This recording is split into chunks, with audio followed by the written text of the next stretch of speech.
اسلام کی بہار بہار شریعت.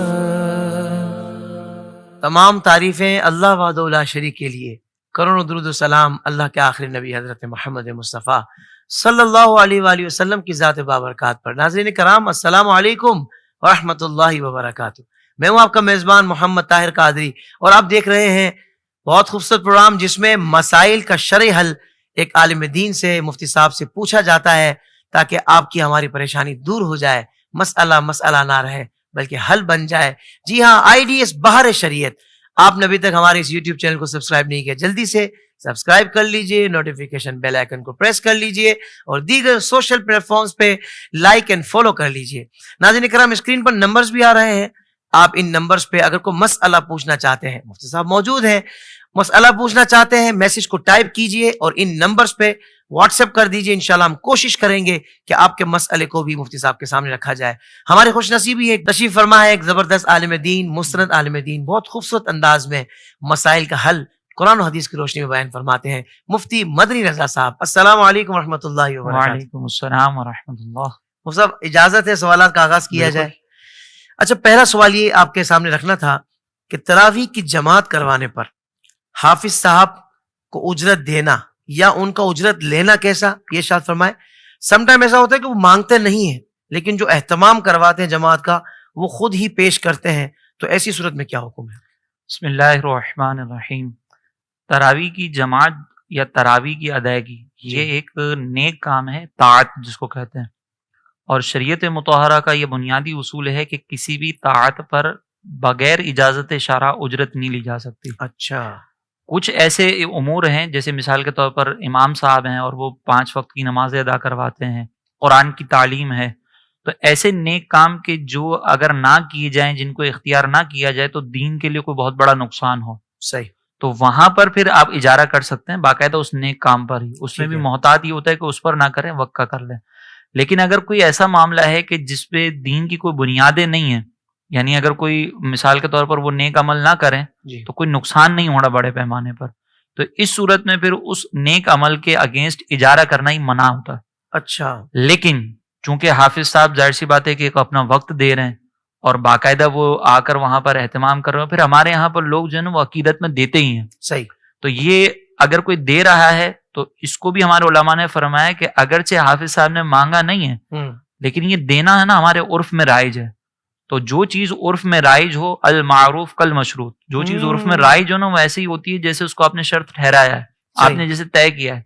تو پھر لوگوں کی عقیدتوں کا بھی خیال ہے، پھر حافظ صاحب بھی ظاہر سی بات ہے وقت نکال رہے ہیں، تو اس کا خیال کرتے ہوئے پھر علماء نے فرمایا کہ محتاط یہ ہے کہ پہلے ہی وقت کا اجارہ کر لیا جائے. اچھا، کہ میں 8 بجے سے 11 بجے تک مثال کے طور پر اگر اتنا وقت ہے تو میں اتنا اجارہ کرتا ہوں اور اس کے پھر پیسے وہ لے سکتے ہیں. اور جو محتممین ہیں وہ پھر اجارہ کرنے کے بعد کوئی بھی کام اس سے کروا سکتے ہیں. اب چاہے وہ باقاعدہ امامت کے مصلی پہ کھڑا رکھیں، چاہے وہ پیچھے سماعت پہ کھڑا رکھیں، چاہے کوئی بھی کام نہ لیں، ویسے ہی امام صاحب جو وہاں پر آ کے نماز پڑھا رہے ہیں وہ کچھ بھی کر سکتے ہیں. لیکن پھر ظاہر سی بات ہے کہ آپ ایک حافظ صاحب کو بلائیں گے تو تراویح پڑھائیں گے. لیکن یہ حافظ صاحب کو ذہن بنا کے رکھنا ہوگا کہ اگر بالفرض محتممین کسی دن یہ کہہ دیں کہ آج آپ جو ہے وہ سماعت کریں گے تو وہ برا بھی نہ مانیں کیونکہ آپ نے وقت کا اجارہ کیا. تو یہ وقت کا اجارہ کر لیں کہ محتاط طریقہ ہے. باقاعدہ اگر کوئی لیتا ہے تو پھر یہ غلط ہے، اور اگر طے نہیں کیا تھا لیکن لوگ دے رہے ہیں تو یہ بھی ایسے ہی ہے جیسے انڈرسٹوڈ ہے، اور انڈرسٹوڈ چیز کی بنیاد پر بھی اگر پھر لے رہے ہیں تو یہ بھی غلط ہوگا.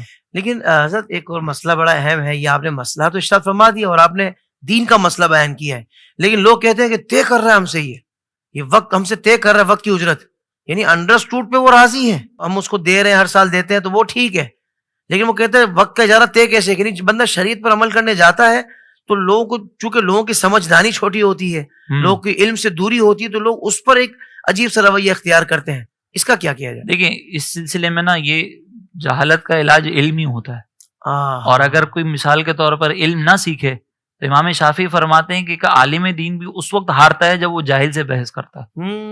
تو اگر کوئی ایسا شخص ہے جو اس طرح کا رویہ سخت اختیار کر رہا ہے تو پھر حافظ صاحب وہاں پر جائیں نا. اگر پتہ ہے کہ کمیٹی میں ایسے فتنہ پرور لوگ موجود ہیں تو پھر وہ اپنی عزت نفس کا خیال رکھیں، کسی اور مقام پہ چلے جائیں اگر اس طرح کا معاملہ ہے. یہاں پر ایک اور چیز میں ذکر کروں گا کہ حافظ صاحب ہو سکتا ہے کہ بعض اوقات کوئی یہ بھی ٹونٹ کرے کہ بھئی آپ نے اگر وقت کا اجارہ کر لیا تو آپ کا ثواب تو گیا. تو یہاں پر عرض یہ ہے کہ اگر کوئی وقت کا اجارہ کر رہا ہے شریعت کے مسئلے پر عمل کرنے کے لیے تو اس کا ثواب کہیں نہیں جائے گا جبکہ اس کی نیت بھی ہو ثواب کے حصول کی. اچھا. کیونکہ دیکھیں حضرت عمر رضی اللہ تعالیٰ عنہ کے دور میں مجاہدین کی تنخواہیں فکس کی گئی تھیں. اسی طریقے سے صدیق اکبر رضی اللہ تعالیٰ عنہ کے دور میں صدیق اکبر جو ہے وہ باقاعدہ جو مال غنیمت تھا جو حکومت کا مال تھا وہاں سے اجارہ لیتے تھے اور پھر خلافت کرتے تھے. تو کیا کوئی کہہ سکتا ہے کہ یہ اجر لے لیا تو ان کو ثواب نہیں ملے گا؟ تو ثواب بھی انشاءاللہ ملے گا, نیت اپنی اچھی ہو شریعت کے حکم پر عمل کرنے کی, تو انشاءاللہ اس حکم پر عمل کرنے کا بھی ثواب ملے گا اور جو تراویح پڑھائیں گے اس کا بھی ثواب ملے گا. کیا خوبصورت, سبحان اللہ سبحان اللہ. مفتی صاحب سلامت رہیے. اگلے سوال کی طرف بڑھتے ہیں. اگر کوئی شخص اپنی کاروباری یا تعلیمی مصروفیات کی وجہ سے تراویح با جماعت نہیں پڑھ پایا یا نہیں پڑھ سکتا تو کیا یہ درست ہے؟ پہلے تو یہ ارشاد فرمائیں. اور اس میں ظاہر بات ہے کہ جب وہ با جماعت نہیں پڑھ رہا تو قرآن جو تراویح میں سنا جاتا ہے وہ بھی اس کا مکمل نہیں ہوگا, تو یہ مناسب ہے کیا؟ دیکھیں اس سلسلے میں نا اصول یہ ہے کہ تراویح کی جماعت یہ سنت موقدہ علی الکفایہ ہے. سنت موقدہ یہ تو انڈرسٹوڈ ہے کہ جب ہم کوئی بھی عمل اختیار کرتے ہیں تو فرض, واجب اور سنت موقدہ ایک ہوتا ہے. سنت موقدہ کا میں تھوڑا سا وضاحت دے دیتا ہوں کہ جس کو ایک دو مرتبہ اگر چھوڑیں گے تو برا کیا, عادت بنائیں گے تو گناہ گار ہوں گے. ٹھیک ہے. اور علی الکفایہ کا مطلب یہ ہوتا ہے کہ اگر محلے کے چند لوگوں نے کوئی کام کر لیا تو بقیہ افراد سے وہ ساکت ہو جاتا ہے, پھر اس سے مطالبہ نہیں رہتا. افضل اور اولا تو یہی ہے کہ مسجد میں جا کر تراویح کا اہتمام کیا جائے, لیکن اگر کوئی کاروباری مصروفیت ہے, کوئی دینی مصروفیت ہے, تو عشاء کی جماعت پڑھنے کے بعد اگر کوئی یہاں پر آ کر اپنے طور پر علیحدہ تراویح پڑھتا ہے تو اس کی سنت موقدہ ادا ہو جائے گی, جماعت سے نہیں پڑھے گا تو گناہ گار نہیں ہوگا. اب رہا یہ مسئلہ کہ اس کا قرآن تو مکمل نہیں ہوا, تو اگر کوئی شخص قرآن کو نہ سن سکا مکمل تو ٹھیک ہے ثواب میں کمی آ سکتی ہے اور ثواب کے اندر محرومی ہوگی, لیکن وہ گناہ گار نہیں ہوگا. بالکل ٹھیک ہے. علامہ صاحب اسی سے متصل ایک سوال ذہن میں ہے کہ تراویح میں بعض اوقات تاخیر سے پہنچتے ہیں اور کچھ رکعتیں ہو چکی ہوتی ہیں, تو اب تراویح کی نماز میں شامل ہونے کا کیا طریقہ ہے؟ جو جماعت چل رہی ہے کیا پہلے اپنی رکعتیں پوری کرے گا یا فوراً ہی شامل ہو جائے گا؟ یہ ارشاد فرمائیں.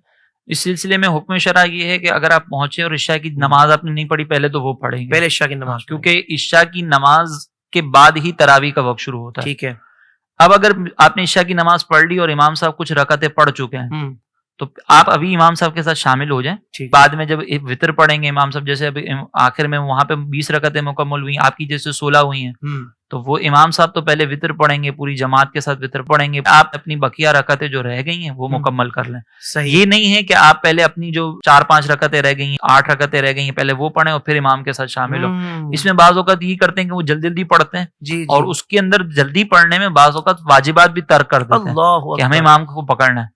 تو امام صاحب کے ساتھ متصل ہو کر پڑھنا یہ ضروری نہیں ہے, آپ پہلے امام کے ساتھ جتنی رکعتیں ملیں وہ پڑھ لیں اور بعد میں پھر اپنی مکمل کر لیں. یعنی تاخیر سے پہنچے, سب سے پہلے آپ نے عشاء کی نماز کی فرض اور سنتیں پڑھنی ہے, پھر امام صاحب جو رکعتیں جہاں ان کی پہنچی تھی ان کے ساتھ شامل ہو عشاء جائے. کی سنتیں بھی بعد میں پڑھ سکتے ہیں, سنتیں بعد میں پڑھ سکتے, وہ بھی بعد میں پڑھ سکتے ہیں. سنت تو بس عشاء کے فرائض کے بعد آپ نے پڑھنا ہے, فرائض سے پہلے نہیں پڑھ سکتے. فرائض کے بعد آپ اس جماعت میں شامل ہو جائے, وہ جتنی رکعتیں امام صاحب کے ساتھ مکمل آپ کی ہو گئی, باقی رکعتیں آپ جو باقی رکعتیں پھر بعد میں اس کے بعد آپ پڑھ لیں گے. خوبصورت انداز سے آپ نے یہ مسئلہ بھی واضح کر دیا. اچھا مفتی صاحب, بعض اوقات ایسا ہوتا ہے کہ کسی گھر کے اندر یعنی ایک خاتون ہے جو اپنے سسرال میں ہے اور وہ خود روزے دار ہے ماشاءاللہ, سمجھتی ان چیزوں کو, لیکن ان کے سسرال والے روزہ نہیں رکھتے. اب اہتمام بھی اسی خاتون سے کروا رہے ہیں جو کہ روزے میں ہے, تو ایسا تو نہیں ہے کہ یہ سب وہ بے روزہ جن پر روزہ فرض ہے اور ان کے لیے کھانے کا اہتمام مجبوری میں کر رہی ہیں, تو یہ گنہگار تو نہیں ہوں گے؟ ایسے میں شریعت کیا رہنمائی فرماتی ہے؟ یہ واقعی ایک ہمارے معاشرے کی دردناک تصویر ہے جس میں ہم یہ دیکھتے ہیں کہ ہمارے یہاں پر اب اکثر لوگ جو ویل ایجوکیٹڈ اپنے آپ کو سمجھتے ہیں وہ روزے وغیرہ کے سلسلے میں کہتے ہیں کہ ٹھیک ہے یہ تو آپشنل چیز ہے, ہم نے رکھنا ہے تو رکھیں, نہیں رکھنا تو نہیں رکھیں. ابھی پچھلے ہم نے پروگرام میں یہ بات ذکر کی تھی کہ یہ ہم پر تاکید کے ساتھ فرض کیا گیا ہے, تو اگر کوئی چھوڑتا ہے تو وہ اسلام کی بنیادوں میں سے ایک بنیاد کو تو گرانے والا ہے. تو پہلے تو اس کو اس بات پر غور و تفکر کرنا چاہیے کہ میں کر کیا رہا ہوں. اللہ. دوسری بات یہ کہ پھر اتنی بے شرمی کے ساتھ باقاعدہ اہتمام کرنا کہ ہم باقاعدہ دسترخوان لگا رہے ہیں, اور ہٹے کٹے لوگوں کو دیکھا گیا ہے کہ بعض اوقات اس طرح کے افعال سرزد ہو رہے ہوتے ہیں ان سے, تو ان کے لیے تو بڑی دردناک وعیدیں ہیں. بہرحال اب یہ خاتون کا مسئلہ ہے کہ یہ بیچاری خود روزے سے ہے اور کوئی سسرال وغیرہ کا معاملہ ہے, اب وہاں پہ کس طریقے سے وہ آواز اٹھائے. تو اولن تو اصول یہ ہوتا ہے کہ اگر وہاں پر یہ احتجاج کر سکتی ہیں حکمت کے ساتھ اور تھوڑا سا سمجھانے والے انداز میں، اور یہ کہہ دیں کہ بھائی میں یہاں پہ یہ کام نہیں کروں گی، تو وہ گناہ کر رہے ہیں، یہ گناہ میں تعاون نہ کریں. صحیح. اگر کر سکتی ہیں تو یہ احتجاج ہلکے پھلکے انداز میں اگر کر سکتی ہیں. لیکن چونکہ ایسے معاملات ہوتے ہیں کہ بعض اوقات ہر جگہ کوئی اس طرح سے جو ہے نا وہ بغاوت والا علم نہیں اٹھا سکتے. صحیح. کیونکہ اپنا سسرال بھی دیکھنا ہے، تو وہاں پر پھر دل میں کراہت رکھتے ہوئے ان کے لیے اہتمام کر سکتے ہیں، گناہ گار نہیں ہوں گی. یہ گناہ گار نہیں ہوں گی. اپنا روزہ اگر رکھ رہی ہیں تو انشاءاللہ ان کو پھر اجر بھی ملے گا کہ روزے میں اتنی مشقت برداشت کر رہی ہیں، تو ان کے اجر میں انشاءاللہ امید ہے کہ زیادہ ثواب ملے گا. اچھا مفتی صاحب، سوال یہ تھا کہ ایک شخص ہوٹل میں کام کرتا ہے، شیف ہے، رمضان کا مہینہ ہے، بعض اوقات وہ ذائقہ چیک کرنے کے لیے اس کو چکھنا بھی پڑتا ہے، اگر کیونکہ بعض اوقات کچھ ڈشز ایسی ہوتی ہیں کہ جب تک چکھا نہ جائے نا تو پرفیکشن نہیں آتی. تو ایسی صورت میں کہ اس کا روزہ ہے، رمضان کا مہینہ ہے، تو وہ چکھنے کی اس کو اجازت ہے اور کس حد تک اجازت ہے؟ بس ایسا نہ ہو کہ چکھنے میں ہی ساری پلیٹ کھا جائے. تو یہ تھوڑا سا وضاحت فرما دے کہ شریعت اس میں کیا رہنمائی کرتی ہے. دیکھیں، کھانے میں اور چکھنے میں فرق ہے. ہمارے یہاں پر کھانے کو چکھنا سمجھا جاتا ہے. صحیح. لوگ کہتے ہیں کہ جب تک ایک نوالا میں حلق میں نہ ڈال لوں جب تک یہ چکھا ہی نہیں ہے میں نے. تو شریعت مطہرہ کے نزدیک چکھنے کی تعریف یہ کہ صرف زبان سے ٹچ کر کے ہٹا دینا. بالکل ٹھیک. یہ ہے چکھنا شریعت کے نزدیک.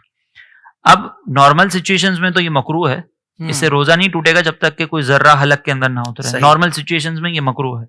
لیکن جب کوئی ایسے سینیریو ہے کہ آپ کی جاب ہی ایسی ہے اور آپ اس کے علاوہ کوئی آلٹرنیٹ چیز تلاش ہی نہیں کر سکتے. اب جیسے مثال کے طور پر عمومی طور پہ ہم پاکستان کے سینیریو میں دیکھیں گے نا تو ہمیں یہ بات شاید عجیب لگے، لیکن آپ باہر ممالک میں جائیں وہاں پہ اس طرح کے سینیریوز ہوتے ہیں کہ آپ کسی ایسے کنٹری میں کام کر رہے ہیں کہ جہاں پہ ہوٹل کی انتظامیہ جو وہ مسلمان نہیں ہے، ان کو تو اپنی پرفیکشن چاہیے، اور اگر آپ نہیں دیں گے تو وہ آپ کو جاب سے باہر بھی نکال سکتے ہیں. تو فائر ہو جائیں پھر اس کے بعد بے روزگاری ہو جائے تو شریعت اس طرح کی مشقت میں ڈالنا جو ہے وہ پسند نہیں کرتی ہے. صحیح. لہٰذا یہاں پر پھر رعایت یہ کہ وہ صرف زبان پہ رکھ کر ٹیسٹ کا اندازہ کریں گے. اس میں احتیاط یہ ضروری ہے کہ وہ حلق سے نیچے نہ اترے. صحیح. اور یہ بھی صرف مجبوری کی صورت میں اجازت ہے. اگر کوئی نارمل سچویشن میں اس طرح کرنا چاہے تو نہیں کر سکتا. جیسے مجبوری کی ایک اور صورت یہ ہو سکتی ہے کہ خاتون ہے، یہی جیسے آپ نے سسرال والی بھی بات کی کہ اگر سسرال کے اندر کوئی ایسا کھانا پکا رہی ہیں اور پتا ہے کہ ساس جو ہے وہ افطاری کے ٹائم پر پھر ستیہ ناش کر دیں گی، تو اس صورت کے اندر جو ہے وہ اگر تھوڑا سا کوئی خاتون چکھ لیتی ہیں، چکھنا یعنی زبان پہ ٹیسٹ کر لیتی ہیں، حلق سے نیچے نہ اترے، تو پھر اس کی اجازت ہو. اور چکھنے کے بعد فوراً کلی کر لیں اور جو نا مسئلے سے بھی بچ جائیں گی. سبحان اللہ سبحان اللہ. ٹھیک ہے ناظرین کرام، آپ دیکھ رہے ہیں آئیڈیز بہار شریعت. آپ کو بھی کوئی مسئلہ درپیش ہے جلدی سے میسج ٹائپ کیجئے اور اسکرین پہ جو نمبرز آ رہے ہیں اس پر ہمیں واٹس ایپ کر دیجئے. ہم مفتی صاحب کے سامنے آپ کا مسئلہ رکھیں گے، انشاءاللہ مسئلہ نہیں رہے گا. اللہ نے چاہا تو آپ کو اس کا شرعی حل مل جائے گا. یہ ایپیسوڈ کا وقت ہمارا مکمل ہوا. ابھی دیگر مسائل جو ہیں ہمارے پاس ان کو لے کر ہم دوبارہ مفتی صاحب کے سامنے رکھیں گے اور انشاءاللہ اس کا حل جانیں گے. اگلے ایپیسوڈ تک کے لیے ہمیں اجازت دیجیے. السلام علیکم ورحمۃ اللہ وبرکاتہ.